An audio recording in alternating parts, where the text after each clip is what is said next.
This is a follow-up to my last video. Um, I'll probably put this on tomorrow instead of loading people on with a bunch of my videos in one day. Probably work out better this way. Just as a follow-up thought to the video that I just made, which would now be the video that you saw yesterday if you watched it. The question is, for some people, how do you find the true self in the center? And there are many answers to that dilemma. I know a little of this because I had lost myself before. I got caught up in ego land. I had a world of problems, and living in this big city, and social, personal, financial, business problems. I know how crazy the world can get, and I got running around in a panic, and the panic got to me. I lived a life of panic, of worried about paying the bills and my debts, and going job to job trying to find. I lived my life in a panic, and it really didn't do a lot for me. For a while, I was a lot more positive, and people would say, even though I was doing a job going door to door, totally legitimate, but difficult to do.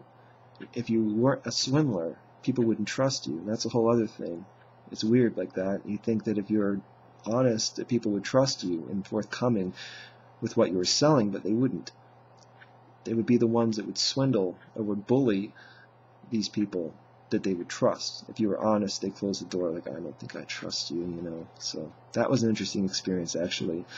Many, many people, at least in the big city, don't trust the trustworthy. They trust the ones that will con them or swindle them. Again, what I'm talking about here was a fixed gas rate plan. It was totally legitimate, but anyway, I'm sorry, I've gone off a whole other thing here. I was totally positive while I was doing this job, even though I was sucked at it. I was no good. I wasn't making any money, going in the hole. I had saved thousands of dollars. I was losing it. I got in a really bad position, and that had a lot to do with the fact that this was like a new beginning for me there, and I thought that things would somehow just sort of go my way, but life doesn't necessarily work that way. I've had strange luck, I call it strange because I've had amazingly good luck and amazingly bad luck. It seems to sway back and forth, and I don't really know how that works. But what I do know is that what we are meant to do in this world is to have that center and to live life in the eternal moment. And you find yourself when you find the eternal moment. The two are connected. There's the state of self, you might say, the existence of true self, and then there is the state of the eternal moment. The true self realizes the eternal moment, and the eternal moment realizes the true self. Because the true self does not exist in ego land of time and space and financial concerns and all of this. And this is a state of mind that I always had, but then the ego world managed to get to me. I managed to let it take over my life, and it took me years of soul searching to find myself. So I know something of what it's like to find the true self because of that. Many people feel like they've never had it, or they don't remember when they were young enough, when they actually did have it. Now that's a whole other subject again, but I've seen many times how parents are too hard on their kids, and they, like teachers, are trying to mold them or break them down, and to shape them into something that they're not. And that is the killing of the spirit. I shouldn't say killing, really, but the suppressing, the pushing down of the spirit, and the creating, the forming, the molding of the ego self to play the game, what people call life. But see, there is the real world, and then there is the real world. There is life, and then there is life. They say money makes the world go around. The world has nothing to do with money.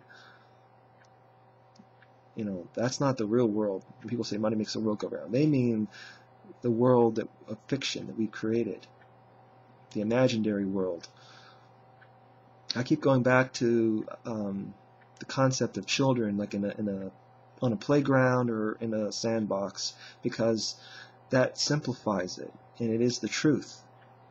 You know, that's exactly what we're doing, creating castles, building castles, and playing with play money, and making it so serious, you know.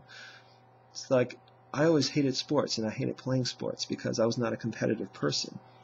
It never mattered to me whether my team won or lost because it was just a game. I could have done a lot better if I enjoyed it, because I was good at sports that I enjoyed, but I did not enjoy competitive sports because it was competitive, because it was ego-centered. Now, I'm not trying to pick on anyone. I don't mean to make anyone feel bad who enjoy sports. I've enjoyed plenty of dumb things myself. We all have our, you know, silly escapes or enjoyments, whatever. You know, I'm just saying that personally, I never liked sports because I'm not a competitive person. Not that I can't be. If something is fun, if I find it fun, genuinely fun, then you know, I don't mind being a little competitive in a fun way, but not in a serious way, because it's just a game. It doesn't matter. And all of this is a game. It's a game, and we take it so seriously. And the thought of this game coming to an end horrifies people. I mean, the thought of, how do I put this, the whole economy literally collapsing, the end of our nations, the end of even the end of the world.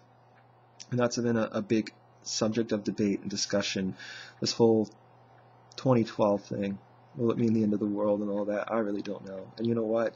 In the greater scheme of things, and I have to watch what I say because I could sound really crazy here, but I will say this. Yeah, you are eternal. Your consciousness is eternal. When you die from this world, however you die, and you will, I mean, this is a game that you will die in. And I say the game, I'm referring to another game. I'm confusing things here. There is the game that we create, and then there is the game of life itself. And I say a game because I don't like to call it a game. I like to call it an adventure. But however you want to look at it, life itself is a mystery. We don't really know what we're supposed to do. We don't really know where we're supposed to go and whatnot. Well, the truth is that you are meant to be who you really are.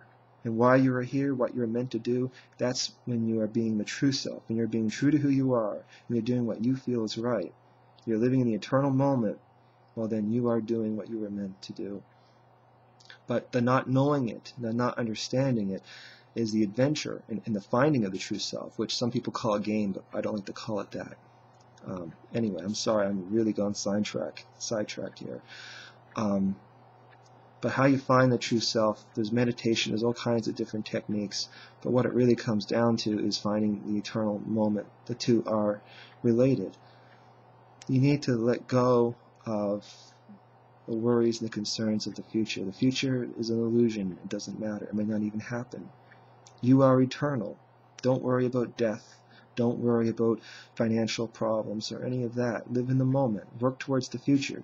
You would wash dishes, like I said before, you know, so you'll have dishes to use in the future, you know, but one dish at a time.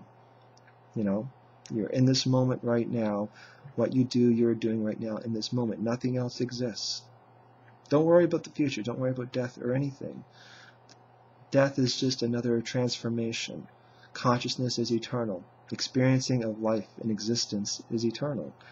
You are meant to be who you are and to live in this moment. And when you are that, you are what you were meant to be, and you understand why you are here and what you have to give to the world.